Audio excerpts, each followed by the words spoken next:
So మేమున్న పరిస్థితులు నీకు చెప్పాను ఇందాక. నేనేమి పెళ్లి చేసుకుని వదిలేద్దామని నేను చేసుకోలేదు. నాకున్న ఇంట్లో పరిస్థితుల వల్ల ఇంట్లో వీళ్ళని ఏదో సంతోష పెడదామని. సరే నేను పెట్టలేకపోతున్నా, అది వేరే విషయం. ఇప్పుడు నేను వాళ్ళు ఏమనుకున్నా, వాళ్ళు ఇప్పుడు ఏడ్చినా ఏం చేసినా ఏం చేయడానికి ఏం లేదు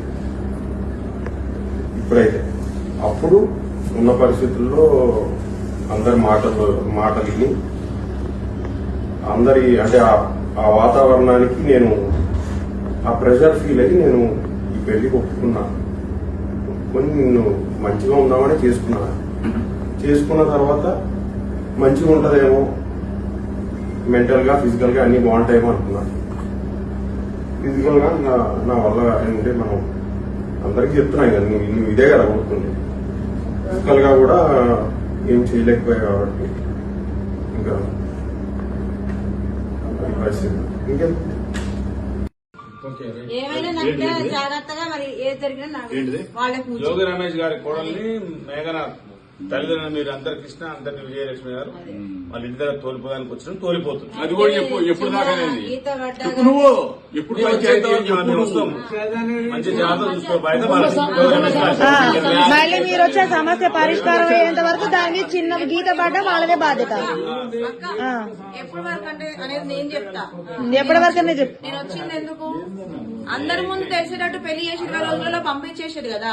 నా తప్పేం లేకుండా నేను నా మీద బ్లేమ్ వేసుకోను. అర్థమైందా? నా తప్పేం లేకుండా నేను బ్లేమ్ వేసుకోను. పెళ్లి చేసి 2 రాష్ట్రాలకు తెలిసేటట్టు పెళ్లి చేసి 20 రోజుల్లో పంపించారు. 20 రోజుల్లో పంపించారు.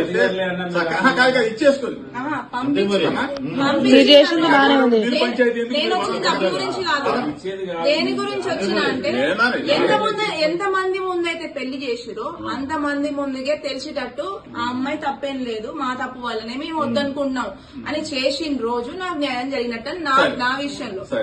అది దానికి వచ్చి అప్పటి వరకు ఇక్కడే ఉంటదా దానికి రీజన్ నేను ఉండేదానికి రీజన్ అది. గుడ్ గుడ్ మంచి చెప్పు. ఎందుకు అనవసరంగా డబ్బులు అని మాటలు తీయడం.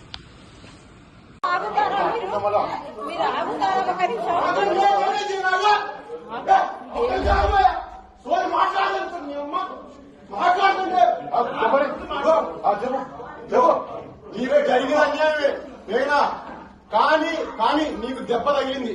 నీ నొప్పి మాకు నొప్పి రాదు, గుర్తుపెట్టుకో.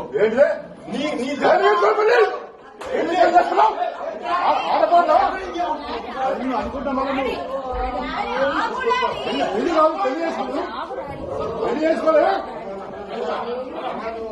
పెళ్లి చేసుకోలేదా? పుణ్యానికి వచ్చిందా బిడ్డ?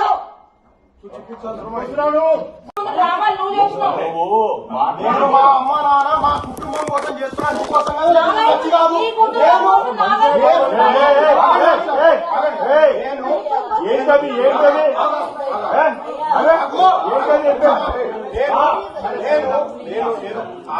ఆమె ముఖం ఆమె ఫోటో చూసేనే వద్దు అని చెప్పా. నువ్వు 10 మందిని పిలిచి నన్ను బ్రెయిన్ వాష్ చేయించి తీసుకెళ్ళావా ఆమె దగ్గరికి? నువ్వు నీ వాళ్ళు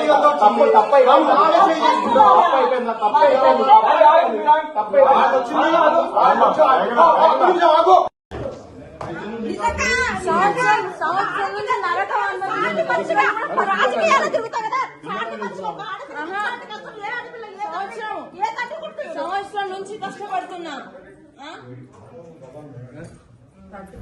హాయిగా జిమ్కి వెళ్ళడం, తినడం, రావడము నాకు అయిపోయింది. చేసుకున్నా వదిలేసిన.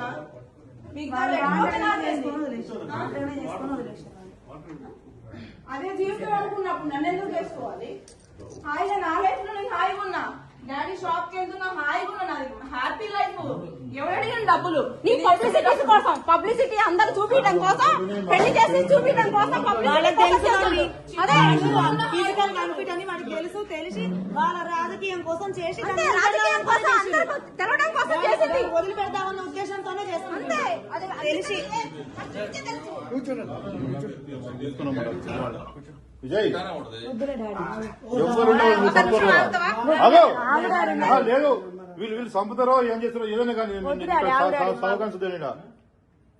నేను సహకరించదే. ఎక్కడైనా ఇబ్బంది పడుతున్నాను నేను ఏంటో చూద్దామా ఆయన అట నువ్వు తిండి లేకట సాధారట ఆయన నాకు భార్య కాదు భార్య కూడా ఇక్కడ ఉంటుందంట పుణ్యానికి కదా పైకి వచ్చినట్టు ఎంత మంది నువ్వు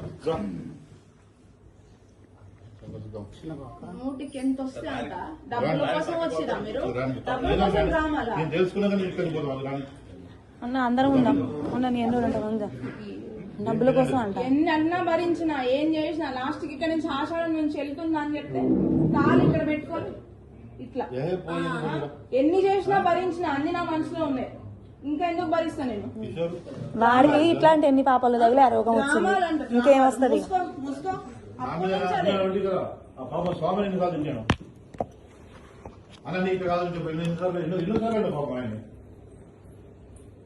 నా లైఫ్ లో నేను హ్యాపీగా ఉండేదాన్ని తీసుకోవచ్చు అదే కదా సంవత్సరం నుంచి ఇంటికి వచ్చి పిల్లని ఇవన్నీ తీసుకొచ్చి నా పిల్లలకి పబ్లిసిటీ చేసి గొంతు కోసి అక్కడ కూర్చోబెట్టి ఇప్పుడు డబ్బుల కోసం అని ఇప్పుడు మాట్లాడుతున్నారు డబ్బుల కోసమా లేకపోతే ఇంకా తిండి పెడతా ఊకనే అందరు ఇంట్లో పని మనుషులు పెట్టినట్టు పెడితే ఎంతమంది ఇంట్లో అందరు ఉంటారు నువ్వు ఉంటావంటే మరి అందరు ఉండేటట్టే చేసిండు పెళ్లి ఏంది మన తిండికి లేక పంపిస్తుంది నా తిండికి లేక ఇక్కడికి వచ్చిందా నా బిడ్డ ఏమన్నా వీళ్ళ దాంట్లో అలవాటు అనుకుంటే చెప్పు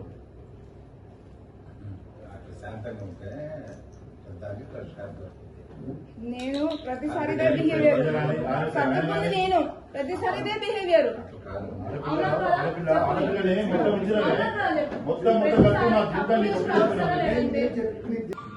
ఏమైనా నచ్చితే జాగ్రత్తగా మరి ఏది జరిగినా నాకు వాళ్ళకి జోగి రమేష్ గారి కోడల్ని మేఘన తల్లిదండ్రులు మీరు అందరు కృష్ణ అందరిని విజయలక్ష్మి గారు వాళ్ళ ఇంటి దగ్గర తోలిపోదానికి వచ్చిన తోలిపోతుంది. అది కూడా ఎప్పుడు దాకా ఈత పడ్డా ఇప్పుడు నువ్వు ఎప్పుడు మేము వస్తాం మంచి జాగ్రత్త చూసుకో బయట మళ్ళీ మీరు వచ్చే సమస్య పరిష్కారం అయ్యేంత వరకు దానికి చిన్న గీత పడ్డా వాళ్ళదే బాధ్యత ఎప్పటి వరకు అంటే అనేది నేను చెప్తా ఎప్పటి వరకు చెప్పు నేను వచ్చింది ఎందుకు అందరి ముందు తెలిసేటట్టు పెళ్లి చేసి 20 రోజులలో పంపించేసాడు కదా నా తప్పేం లేకుండా నేను నా మీద బ్లేమ్ వేసుకోను అర్థమైందా నా తప్పేం లేకుండా నేను బ్లేమ్ వేసుకోను పెళ్లి చేసి 2 రాష్ట్రాలకు తెలిసేటట్టు పెళ్లి చేసి పెళ్లి చేసి 20 రోజుల్లో పంపించారు 20 రోజుల్లో పంపించారు ఇచ్చేసుకుని మీరు చేసింది బానే ఉంది నేను వచ్చింది డబ్బు గురించి కాదు దేని గురించి వచ్చినా అంటే ఎంత మంది ముందైతే పెళ్లి చేసిరో అంత మంది ముందుగే తెలిసేటట్టు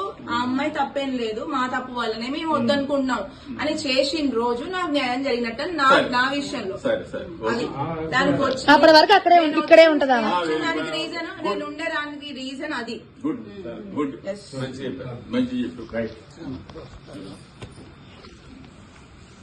ఎందుకు అనవసరంగా డబ్బులు అని మ్యాటర్ తీయడం